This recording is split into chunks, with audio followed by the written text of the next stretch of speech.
we say Allah. Okay, so that's God to the Muslims. Some say it's not even the God of the Christians and so on. It's just a God. Some even said it's a moon god. But let us now look at the linguistic of the word Allah. It in itself is the beauty of Islam. Because the word in Arabic doesn't mean God. Just in case you thought it did, it doesn't. Because we have a word in Arabic for the word in English, God. It's called Ilah. Ilah, God. God, Ilah. That's the word. But when we speak about the one and only God, the one that's to be worshipped, the God of Adam, the God of Abraham, and the God of Moses, God of Jesus Christ, peace be upon him, and the God of Muhammad, peace be upon him, we're talking about essentially the only God that's worthy to be worshipped. No other God. Now, what would be the proof for this? I realize that we have a lot of detractors who will say, no, it's not true, I don't believe it. Let's get a proof from the English translation of the Bible. That's a good place to start. Around the earth, there are many hotels and motels. And almost every one of them that you go to, there's a drawer beside the bed that when you open it up, you'll find a book in there and you'll take it out. Now, what is that book? And you already know the answer. It's the Bible. It's the Gideon publication of the King James Version of the Bible.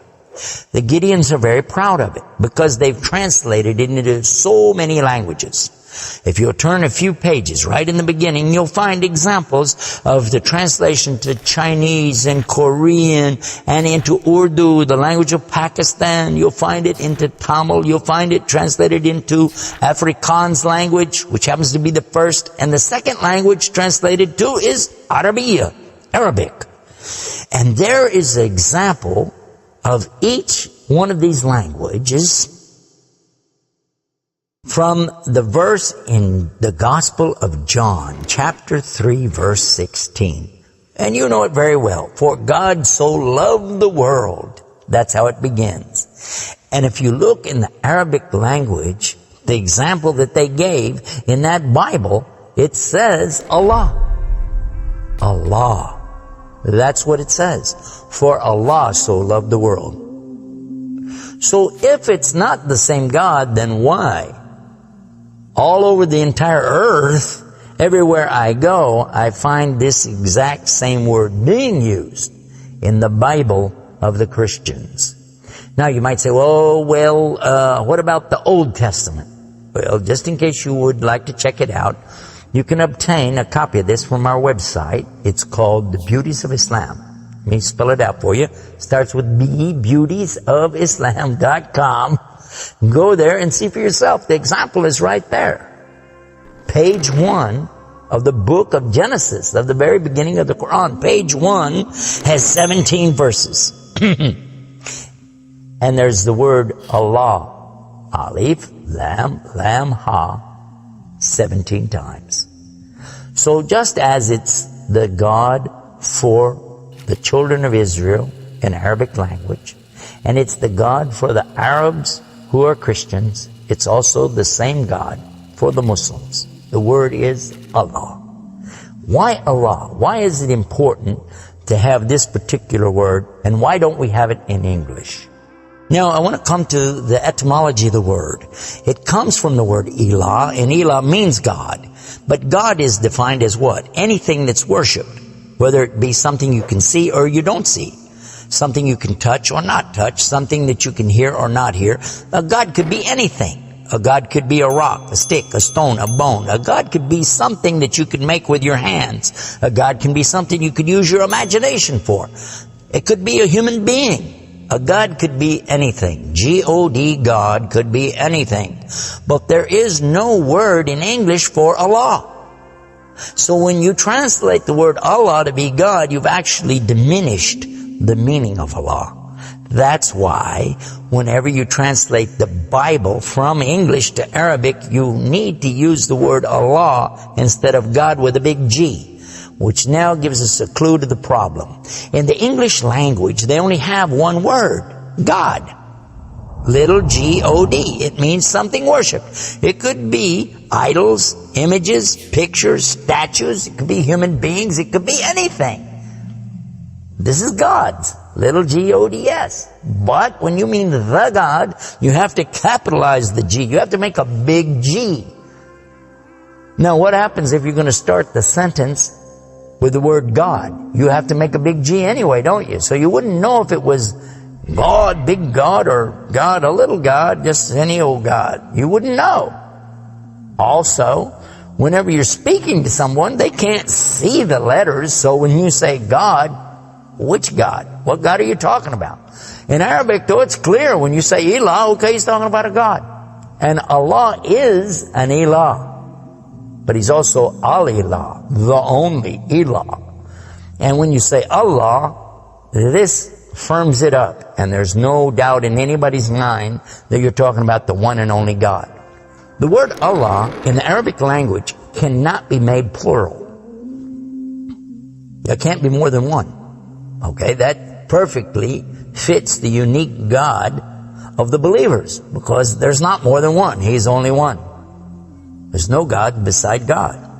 Second point is this: it can't be made female or male. There's no gender to the word. In Arabic, all the words have gender. All words have gender. But this particular word is only having gender because of the Arabic language, not because Allah has gender. I'll give you an example. It always says like Allahu. This means Allah, He is. But when we say He, it's out of respect for Allah, because Allah is without gender, because He's not like His creation, not male, not female. Additionally, we find that the examples in Quran, for instance, when Allah is talking about Himself, you'll find it says Nahnu. Nahnu means we. And Allah refers to Himself as Nahnu. He also says Khalaqna. He says Khalaqna. What does that mean? He's saying that we created. And throughout the Quran, you find Allah referring to Himself as we, our, and us. And right away you're going to say, okay, if that's not plural, then what is? In fact, this is the royal we used by a king or a queen when they're giving decrees. We have it in English too, so you can understand.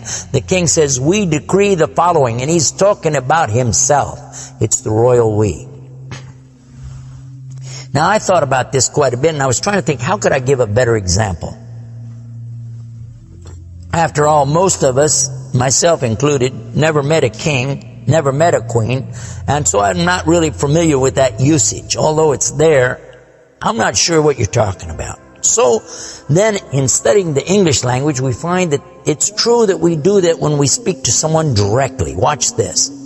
When I say, for instance, this cup. Okay. I would say, this is a cup. This is a cup of tea. I would say, this book is. I would say, those artifacts are. Those are. This is. These are. So I'm saying is and are. Did you catch this now? These things are. This is. Now when I speak to a human being, how do I do this? Well, I will say, you guys, all of you are. All of you are. A-R-E. But when I speak to somebody directly, do I say you is or you are? I will say you are. Why? Simply because this is the respect, honor, and dignity that I'm giving. There's no plural there. When I say to you, you are my friend. You are a lovely person. But why am I saying are? Why aren't I saying is? You is my friend. You is a lovely person. You'll say, man, this guy doesn't know English language. And in fact, that's how we can understand this usage of we and our when Allah is talking about Himself. This is the same as when I say I. I don't say I is, I say I am. And again, it's to show the, not plural, but rather the specific nobility, dignity, and honor that you give to the one who's speaking about himself and to the one he's speaking to. And in the same way, that's exactly what Allah is doing when He says Nahnu and Khalaqna. and other examples throughout the Quran. So now what we've learned is that Allah's name itself is the perfect name for Allah.